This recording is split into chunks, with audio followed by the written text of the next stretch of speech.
We're excited today to release the report and also to have a great panel with us who's been supporting this work, and particularly to have the chairman of the FCC, Julius Genachowski, who you're going to hear from in a couple of minutes.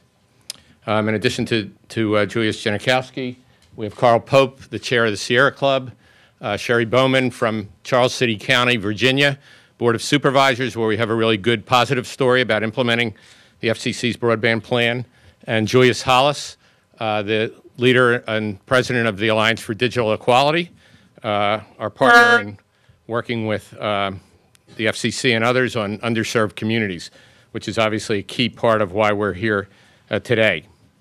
So, CWA is pleased to be with this group.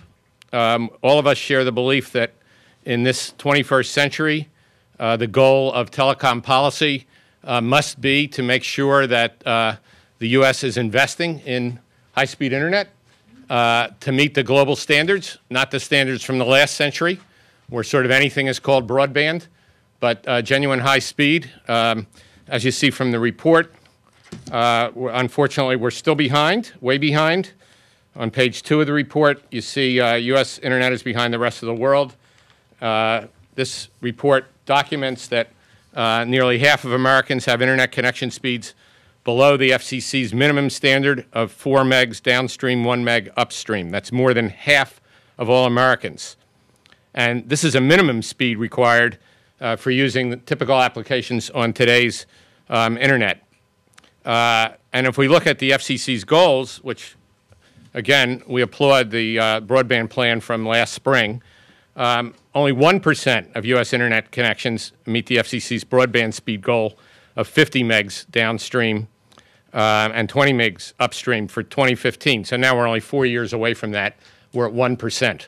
So when we think about the likelihood of meeting those goals, if we don't sort of create some excitement and energy around this issue, and also some panic, frankly, when you look at the chart and other data, and you see that we're at 3 megs in terms of an average broadband connection. These are broadband connections, and Korea, where on another topic we're talking about a trade agreement with Korea, and Korea is at 34 megs.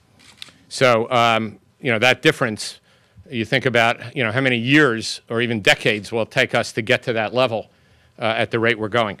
We also stress here that the internet is about wireless and wireline. All too often, we're told that wireless will bridge the difference. That somehow wireless investment, which does run very high, we're talking about 4th generation wireless, will make up the difference. It doesn't make up the difference in these speeds. There's finite problems in terms of spectrum, not just political problems.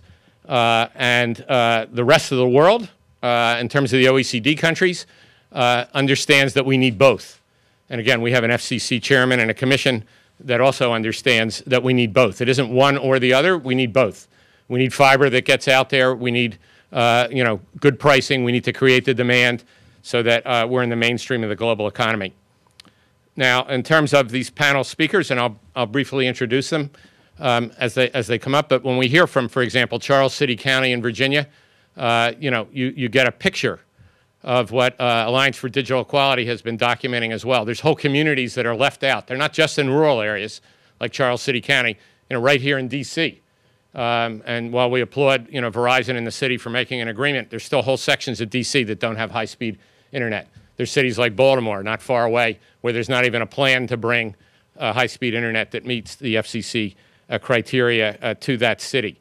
So we're talking about urban areas. You see this on the maps, and particularly rural America goes state by state. You see huge white areas. That means there's nothing there in terms of broadband.